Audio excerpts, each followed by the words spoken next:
Programa Tudo a Ver. Oferecimento Chiquinho Móveis. Olá, estamos começando mais um Tudo a Ver aqui na RTV. Você nos acompanha de segunda a sexta pela manhã, das 10 às 11 da manhã, à noite, das 7h30 às 8h30 da noite. E pode nos assistir nos canais 19, 53.1, canal 20 da NET TV a cabo e também na internet pelo rtv.net.br ou ainda na nossa live no Facebook.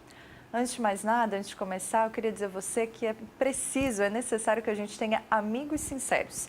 Não estou falando de colega, aquela pessoa, né, que vomita a verdade sem a gente pedir, que faz mal com a sinceridade, às vezes, dela. Mas estou falando de amigos de verdade, pessoas que falam o que a gente precisa ouvir, que voltam, né, a gente para a realidade, dizer, fulano, volta, não é bem por aí, o que tu está fazendo não está legal, olha só, será que tu está bem? Porque não parece que tu estás. E a gente precisa cultivar essas amizades que falam a verdade para a gente porque querem o nosso bem. E quando a gente ouve a verdade, às vezes não é bom, ou quase nunca é bom, né, ouvir a verdade quando ela é difícil, quando ela é doída. A gente tem que lembrar que se ela vem de um amigo de verdade, é muito importante, a gente precisa considerar aquilo que ele está falando.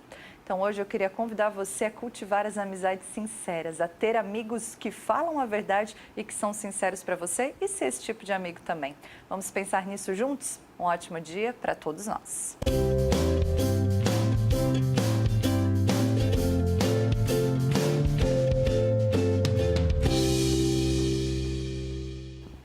Hoje a gente tem o prazer de receber mais uma vez a psicóloga Duda Pacheco para bater um papo sobre saúde mental, principalmente de crianças e adolescentes. Duda, bem-vinda, bom dia. Bom dia, Carol, bom dia a todos. Muito obrigada mais uma vez pelo convite. A gente que trabalha na saúde mental da infância e adolescência, a gente está sempre buscando esses tipos de espaço, né, onde a gente consiga chegar até a casa das pessoas, a gente consiga atingir o maior número de pessoas para a gente poder fazer com que as pessoas entendam a importância de a gente falar sobre temas que às vezes são esquecidos, são negligenciados até por parte de alguns serviços, e aí quando acontece alguma coisa realmente, né, grave, as pessoas se dão conta de que a gente precisa falar sobre assuntos como esse. Duda, eu tenho a impressão que às vezes a gente pensa assim, não, as crianças não têm dificuldades emocionais, problemas, não precisa tanto assim cuidar da saúde emocional de uma criança. E às vezes, enquanto adulto, a gente fala assim, né?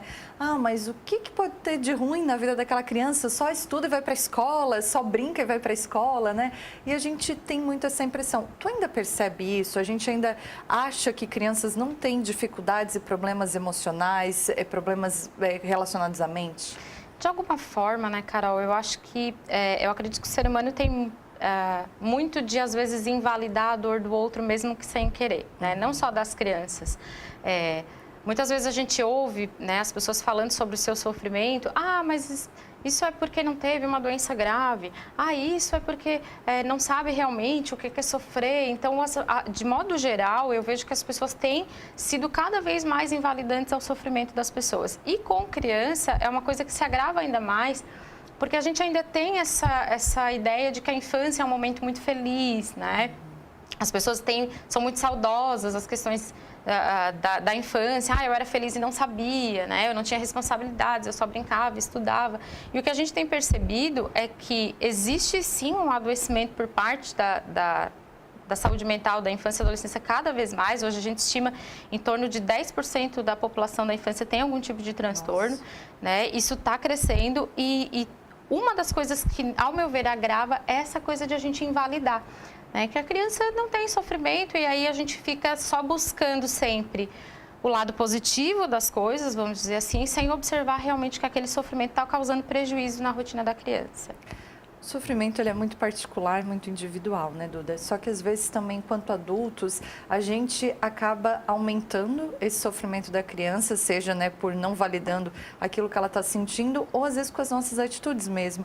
E quando a gente conversa com uma criança, né, as crianças são muito sinceras, elas percebem muito as coisas, elas entendem o que está acontecendo dentro do ambiente familiar, no relacionamento dos pais, da família, e a gente tem que tomar muito cuidado mesmo para proteger essa criança, não colocar numa redoma, mas para cuidar da vida dela, do emocional dela, né? Eu sempre brinco com os pais, né? Assim, quando as crianças, os filhos vêm fazer uma pergunta, ele já sabe a resposta, né? Ele está, na maioria das vezes, testando para ver se os pais vão ser sinceros ou não, né, na resposta, porque eles percebem com muita facilidade o ambiente, eles são muito sensíveis a essa estrutura familiar, né? Então, quando existem situações que os cuidadores relatam, né, a gente tem brigado muito, a gente tem discutido, mas nunca na frente dele, a gente não faz isso.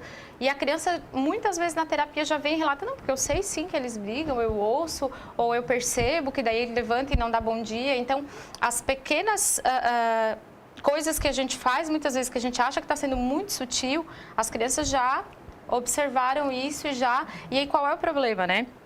Como a criança, dependendo da fase do desenvolvimento dela, ela tem um pensamento muito concreto, o que ela faz? Ela pega essas partículas de informação que ela tem do ambiente e aí ela faz aquilo como uma verdade na cabeça dela. Então, como ninguém explica, como ninguém senta, como ninguém conversa para dizer realmente o que está acontecendo, ela pega essas partículas, faz uma versão do que é e aí aquilo pode ser muito prejudicial, porque às vezes nem é essa situação que ela está imaginando, que ela está acreditando que está acontecendo, mas as pessoas às vezes não sentam para explicar para a criança o que realmente está acontecendo.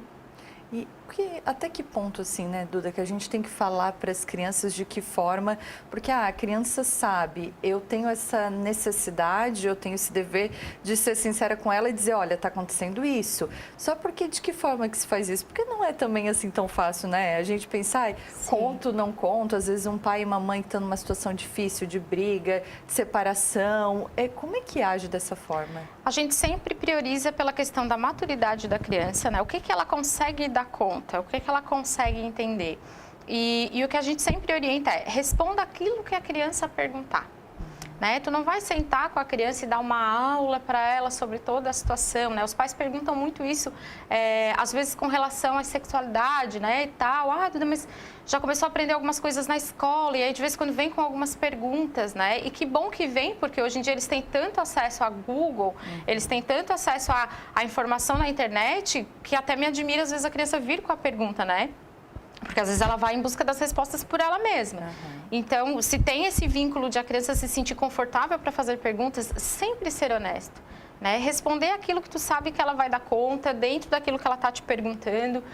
O que muitas vezes acontece, Carol, que a gente observa é assim, os cuidadores exigem, ensinam para a criança que a criança não pode mentir, que mentir é errado, que o correto é sempre ser honesto e tal. E aí, às vezes, nessas pequenas coisas que são omitidas, às vezes, por eles, dá essa impressão da criança, poxa, mas daí, então eu não posso mentir, né? Eu não devo mentir, mas uma coisa dessa que era tão importante para mim foi escondida de mim.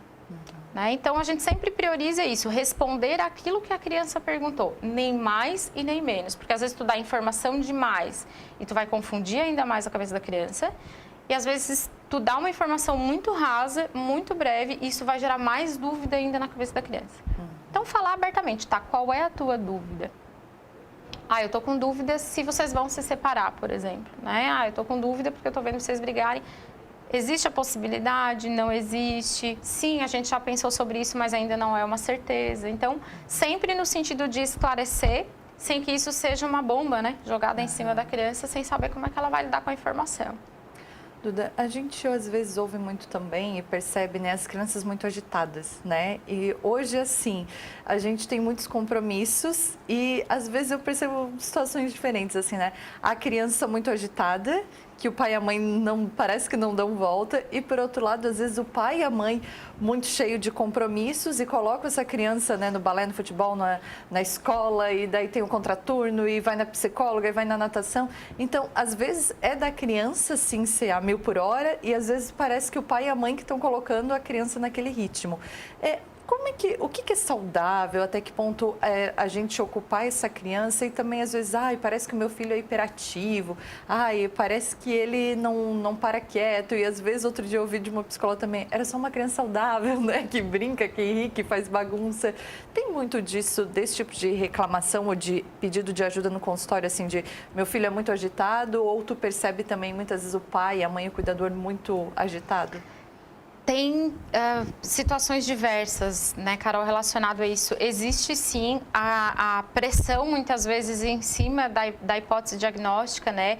Não, ele tem TDAH, ele é hiperativo, e a gente vê que às vezes é uma criança que ela é mais ativa, que é do temperamento dela ser realmente um pouco mais agitada. Às vezes os próprios pais são pessoas extremamente ansiosas, extremamente agitadas, a criança já vive naquele ciclo, naquela rotina, né? E não necessariamente vai preencher os critérios diagnósticos para um transtorno de déficit de atenção, hiperatividade, né? Mas eu sinto muito, Carol, assim, essa questão de que, às vezes, em função da própria ausência, que às vezes, de tempo que o cuidador tem para dar para essa criança, acaba fazendo com que a criança busque outros estímulos, né? Às vezes, um excesso também de internet, rede social, jogos, né? Às vezes, a gente percebe que a questão do jogo não é nem tanto para a criança, é mais porque daí, enquanto ela está ali no jogo, ela está quieta, né? Ela está focando em alguma coisa. Então, a gente observa muito isso, que existe essa pressão de eu quero uma resposta, uma solução. Por outro lado, a gente entende que esses pais, né, esses cuidadores também precisam trabalhar, precisam pagar as contas. Então, o que a gente prioriza na hora da orientação é qualidade de tempo, né? Se eu não tenho a quantidade de tempo para oferecer, que no pouco tempo que eu tenha para oferecer, eu tenha qualidade. E aí, qual é a qualidade? Não sou eu sentado no sofá com o meu filho aqui do lado e eu no celular e ele também, né? É trazer a criança para dentro da realidade da rotina da família, ter ainda aqueles momentos onde se senta junto, se conversa. O que tu queres fazer aqui nesses 30 minutos que a gente tem? Vamos jogar um jogo de tabuleiro, vamos conversar como é que foi a escola, né? E aí não tô aqui fazendo os afazeres e aí, e aí, como é que foi a aula hoje, né? Então, eu ouço às vezes dos pacientes, Duda, ele pergunta, né? Ela pergunta, enfim, como é que foi meu dia de aula, mas eu sei que eu estou respondendo, ela não tá nem prestando atenção, não está ouvindo.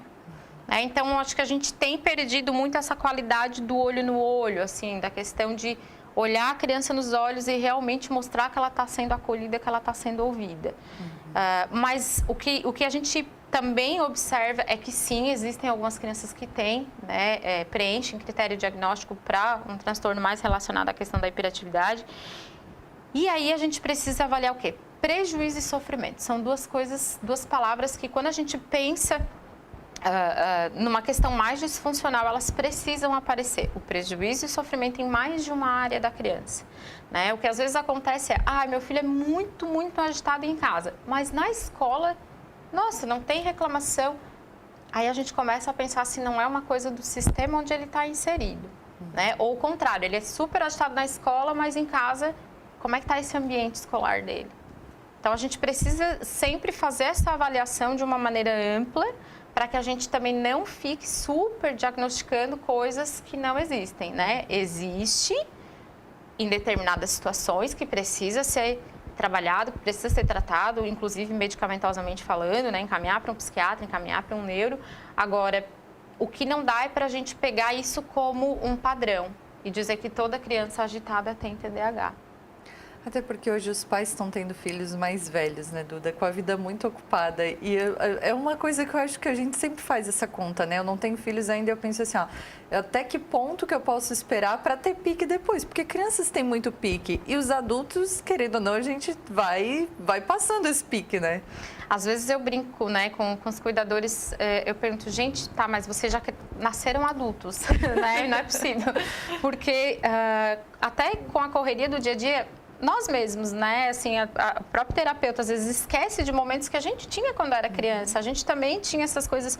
Claro, a minha geração, né, Carol, foi uma geração e que teve onde gastar essa energia. A gente brincava na rua, a gente subia em árvore, a gente fazia... Então, a gente gastava muita energia. Quando as crianças hoje estão gastando a energia sentadas ali, né, no computador, ou no videogame, ou no celular, no tablet. Então, assim, não fazem a prática da atividade física, que é uma coisa que é excelente, né, para a saúde mental da infância. Não se alimenta corretamente. A gente vê hoje as crianças... basicamente, né, sobrevivendo de alimento ultraprocessado. Então, assim, é um conjunto de coisas que a gente tem esquecido de olhar. E aí a gente só vai olhar quando realmente o transtorno já se instalou, quando a situação já se agravou. Isso poderia ter sido prevenido de maneira diferente antes. Ainda tem muito preconceito pedir ajuda, de procurar, porque às vezes eu percebo que chegou na adolescência, deu uma crise aqui em casa, não sei o que fazer, procurei ajuda. A gente ainda pode buscar essa ajuda antes, ainda tem muito preconceito de dizer assim, olha, eu acho que o meu filho é só uma criança ainda, mas que eu preciso ajudá-lo. A gente vê muito isso mais por parte dos pais e cuidadores realmente do que da criança.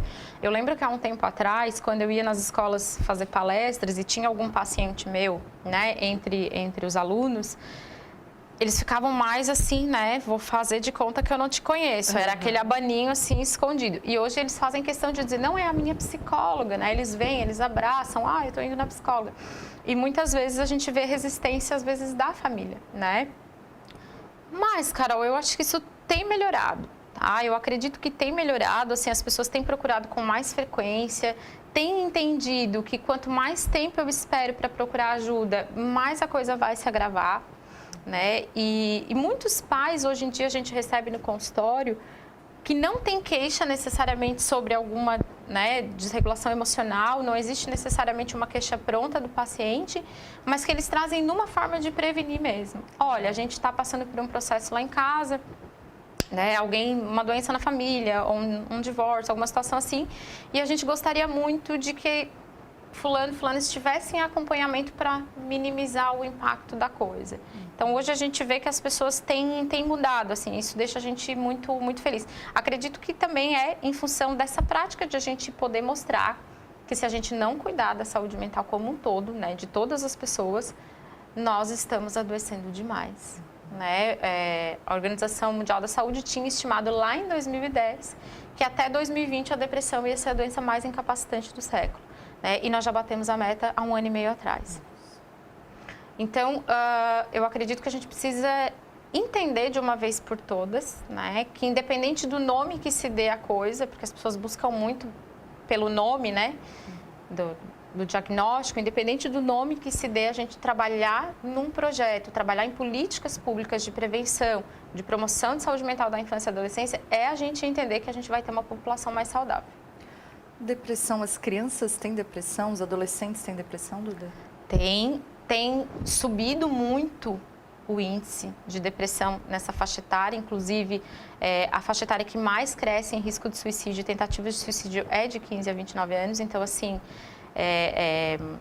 trabalhar isso preventivamente, fortalecer, né? Dentro da psicologia positiva a gente trabalha com também as forças pessoais, né? As forças de caráter, fortalecer isso, fortalecer a resiliência, a capacidade que as pessoas têm de superarem as dificuldades do dia a dia.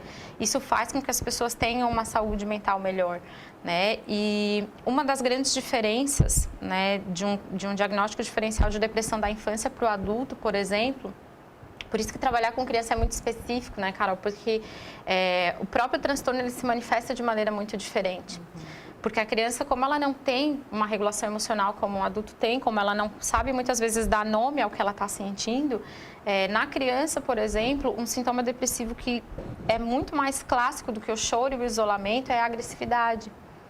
Uma criança que era super afetiva, era uma criança que, né, não tinha problemas de relacionamento com as pessoas, ela começa a ficar uma criança irritável, é uma criança que reage emocionalmente numa comunicação muito mais agressiva com as pessoas. Isso pode ser um indicativo de depressão, né? Então, e aí as pessoas não enxergam isso por quê? Porque estão só focadas no comportamento, né? Vamos pegar isoladamente esse comportamento dela ou dele de estar reativo às coisas e vamos mudar isso. Não, a gente tem que olhar o todo, a gente tem que pegar...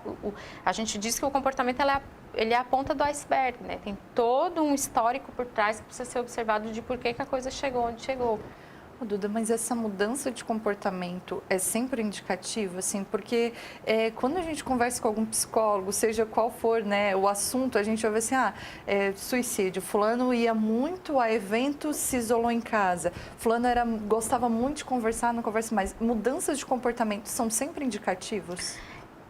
É um sinal de alerta, né? E aí a gente precisa entender, Carol, que assim, por isso que a pergunta que a gente mais bate em cima quando a gente vai fazer uma avaliação de uma criança é: sempre foi assim?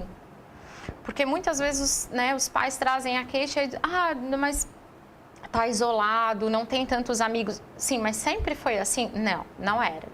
Até ano passado era uma criança extremamente com habilidades sociais bem desenvolvidas, tinha uma série de amigos, gostava de ir a vários lugares e começou a mudar. Opa, vamos olhar. Como é que está o padrão de sono dessa criança? Né? Como é que está a qualidade de sono? Como é que está a quantidade de sono? Como é que está a alimentação dessa criança? Está comendo demais? Está comendo de menos? Como é que está a parte intestinal dessa criança? Essa criança está indo ao banheiro com regularidade? Não está? Voltou a fazer xixi na cama? Não voltou? Então, tem uma série de coisas que envolvem essa mudança de comportamento, não só aquilo que ela demonstra de fato, né? Mas a gente sabe que em determinadas situações, como num caso de risco de suicídio, a mudança de comportamento diz muito, né? A gente tem aquela coisa aquele mito de que quem quer se matar não avisa, isso é uma inverdade, né, gente? Não existe isso, a pessoa avisa sim.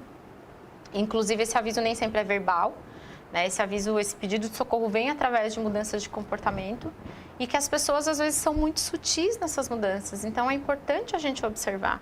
Não precisa a pessoa chegar e dizer, eu quero morrer, eu quero sumir, eu quero desaparecer, para que a gente observe que, como tu falou no início, né, a importância de a gente ter amigos que olhem a gente de verdade. Né? Então, a gente olhar de fato, parar só de ver as pessoas, a gente tem que olhar. Né? Então, essa mudança de comportamento, ela vem sempre ela vem atrelada a outras coisas que a gente tem que ver para ver se é um indicativo de transtorno ou não. Dudu, eu acho que uma curiosidade de quem está nos assistindo é assim, perceber um problema, uma mudança, ou quer prevenir alguma coisa, levou na psicóloga. Como é que vocês trabalham com uma criança? Porque o adulto, a gente senta lá e conversa, e conta, e fala, e ouve, e chora. E como é que eu trabalho com a criança? Porque às vezes eu acho que a gente tem muita dificuldade de entender isso. E quando ouve uma mãe dizer assim, levei fulano na psicóloga, nossa, foi tão bom, ela fez um negócio que eu nunca tinha pensado. Como é que é esse trabalhar de vocês com uma criança? Isso vai variar um pouco, Carol, de acordo com a abordagem do terapeuta, né? A psicologia, ela tem inúmeras abordagens, assim, a gente tem um guarda-chuva quase de abordagens, né? Eu trabalho com a terapia cognitivo-comportamental, mas a gente tem outras, tem o pessoal da Gestalt, tem os existencialistas, então, dependendo da abordagem, tu vai utilizar técnicas diferentes. Agora, o trabalho com criança, indispensável a parte lúdica, a parte de a criança poder trabalhar coisas através de de elementos que ela vai poder se expressar, muitas vezes coisa que no verbal ela não vai se expressar. Né? Na TCC, por exemplo, a gente trabalha a questão da psicoeducação com a criança, né? Vamos psicoeducar sobre as emoções, o que é raiva, o que é tristeza, o que é amor, o que é alegria, porque o que a gente sente é que como a criança às vezes não tem essa habilidade de explicar o que ela está realmente vivenciando naquele momento, ela confunde as emoções. Então, quando tu pergunta, e o que tu estava sentindo naquele momento? Ela fala, triste. E o que tu fez? Eu bati. Mas aí tu estava triste ou tu estava com raiva? Pois é, não, então acho que era raiva. Então, fazer a criança entender o que está gerando essa ansiedade que ela tem, o que está gerando esses pensamentos disfuncionais que ela tem, dentro da terapia cognitiva é essencial. Mas a gente tem que ter brinquedo, a gente tem que ter jogos. Por exemplo, eu tenho um jogo que não é um jogo de psicólogos, né? Enfim, que eu comprei numa loja de brinquedos, que é para trabalhar. Eu trabalho com eles a parte de regulação emocional, né? E controle de impulso. Então, ele é um jogo que ele tem um capacetinho assim, e aí ele tem como se fosse um termômetro em cima. E aí tem a luz verde, a amarela e a vermelha. E aí o jogo é o quê? A pessoa bota, ele tem um medidor de frequência cardíaca. Então, a luz vai ficar regulando. Quando regular no verde, eu jogo dados na frente deles que vão ter coisas, fazer uma palhaçada, contar uma piada e tal. E ele tem que ficar fazendo controle de respiração para não chegar no vermelho durante 30 segundos. Que legal. Né? Então, são coisas assim que, claro, com um adulto, tu vai passar um treino de respiração diafragmática, né? Tu vai fazer assim, tu vai contar... O capacete seria mais legal, mas a gente não ia gostar. Ia dizer assim, essa psicóloga não é bem certa. Eu te digo, Carol, que assim, quando eu chamo os pais para dentro da sessão, eles gostam mais das coisas do que as crianças. Eles se apaixonam mais pelos brinquedos do que as crianças, assim. Acredito. Ai, que legal! Aí, às vezes, eles falam, mas a minha psicóloga não tem isso. Sim, a tua psicóloga atende adultos, né? Então, mas são materiais que a gente pode tranquilamente utilizar com adultos também, porque eu sempre digo que eles adoram, né? Então, é indispensável a questão dos jogos para atrair a criança. É indispensável o trabalho com a família.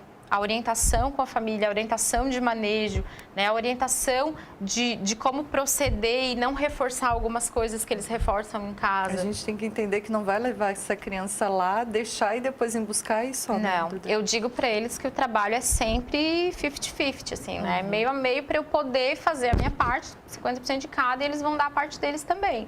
Né? Com criança é um trabalho diferenciado porque a gente precisa acessar as escolas. Né? Então, frequentemente, a gente entra em contato com a escola por telefone, a gente vai até a escola, a gente orienta professores, a gente conversa com orientação pedagógica. Então, o trabalho com criança, Carol, ele é um trabalho muito amplo. Né? Até porque o adulto, na maioria das vezes, ele procura a terapia por livre e espontânea vontade. Né? Salvo uma outra exceção que eu vim por causa da minha mulher, vim por causa do meu marido, vim por causa da minha esposa, vim por causa, né? Aquela coisa toda. Mas, geralmente, ele está ali por livre e espontânea vontade, né? É uma demanda livre, assim. A criança, não, ela é trazida. Muitas vezes não é dada opção para a criança. Ah, tu queres fazer terapia? Eu, particularmente, aí é uma postura minha, né? Que eu já acordo com os pais no dia do contrato terapêutico, na primeira sessão, que eu não atendo ninguém que não queira estar em terapia. Principalmente com os adolescentes. Então, o meu primeiro contato com eles, e eles sabem, eu tenho um papo muito reto com eles, assim, não sou muito de ficar fazendo curva, os meus pacientes que estão assistindo sabem disso, né? E o meu acordo com eles é sempre esse. Tu quer estar aqui? De fato? Tu observa coisas que a gente possa trabalhar e possa melhorar? Sim. Ok, então nós vamos trabalhar. Porque senão, Carol, assim, a gente sabe que vai acontecer um boicote. Eu venho, mas eu não falo. Eu venho, mas eu não entendo o objetivo de por que eu estou aqui. Dentro da terapia cognitivo-comportamental, uma das principais coisas que a gente trabalha é o objetivo da terapia. A visão que o paciente tem de si, a visão que ele tem do mundo, a visão que ele tem das pessoas, mas principalmente por que é que tu estás aqui? Porque quando isso não tem um foco, isso não tem um objetivo, muitas vezes vira um bate-papo, uma sala de conversas. Não, a gente precisa entender o que é que a gente está fazendo aqui. O que eu quero com isso, né? O que eu quero com isso? Qual é o meu objetivo? Qual é o processo de mudança? Até para a gente poder fazer uma avaliação de quanto está a minha motivação de mudança nesse momento. Né? Eu faço com eles uma avaliação para a motivação da mudança, para eles poderem se observar. A gente tem uma régua de motivação lá. Ah, quanto eu estou motivado, de fato, para a mudança que eu quero encontrar? Porque se eu tenho uma mudança que eu considero nota 9 de importância na minha vida, mas a minha motivação é 2, temos um problema aqui. Eu considero que de 0 a 10, 9 eu preciso mudar, mas eu estou motivada só 2. Como é que a gente vai trabalhar? E aí a gente tem técnicas, né, de entrevista motivacional, enfim, uma série de outras coisas, mas a gente precisa sempre ter esse olhar de o que é que tu está fazendo aqui. Até para o terapeuta não virar uma âncora, assim, né? Dentro da TCC, a gente ensina o paciente a ser o seu próprio terapeuta, para ele não ficar dependente dessa terapia. Um dia vai ganhar alta, se tudo der certo. Se tudo der certo, quanto antes ele vai ter alta. Duda, para quem está nos assistindo, eu queria que tu deixasse, né, redes sociais ou com contatos, se tu quiseres, e te agradecer. Nosso tempo aqui passa muito rápido, né? Muito rápido, mas eu já quero também estender o convite para que tu voltes mais vezes, porque é sempre uma conversa muito boa. Eu tenho certeza que nos ajuda a pensar, nos ajuda a considerar e a entender, né, a importância também do trabalho que vocês que cuidam da nossa saúde mental, da nossa saúde emocional fazem tão bem. Então, muito obrigada. E se quiseres deixar tuas redes sociais, teus contatos. Eu quero, sempre. Quero agradecer, Carol, de novo o convite. Estarei aqui quantas vezes, né, vocês permitirem, já venho sempre, que sou dessas. Eu acho que é muito importante a gente ter esses espaços, assim, fazer com que as pessoas parem, né, essa meia horinha para pensar realmente o que eu posso fazer pela saúde mental de uma criança hoje, né? Essa é a pergunta que eu deixo para as pessoas. E hoje, qual é a minha responsabilidade nisso, assim? Eu trabalho no Ambulatório de Saúde Mental de Saara, né? Um beijo, pessoal do ambulatório. Então, quem for morador de Saara, e temos o ambulatório que atende essa parte de transtorno mental da infância e adolescência, SUS, porta de entrada, atenção básica, então pode procurar a unidade de saúde. Aqui em Criciúma eu trabalho na Clínica Espaço Vida, então podem entrar em contato pelo meu celular, que é 99639-8457. O meu Instagram é duda.psicóloga. E lá também na descrição do meu Instagram tem o meu celular, né? Pode entrar em contato para agendar a orientação. Escola, muitas vezes, né, que chama a gente para fazer orientações, conversar, fazer palestra dentro do possível, a gente sempre se organiza para ir, né? Então fico à disposição também e agradecer, Carol, só muito obrigada, assim, é um espaço que é muito rico para a gente poder despertar nas pessoas essa corresponsabilidade de cuidar da saúde mental das crianças. Somos poucos e temos muitas crianças. É verdade, tem toda a razão. Muito obrigada. Obrigada. Essa é a Duda, psicóloga, conversando com a gente, batendo um papo bem bacana aqui. A gente tem intervalo, daqui a pouco a gente volta, porque tem música aqui no Tudo a Ver. É rapidinho, não saia daí.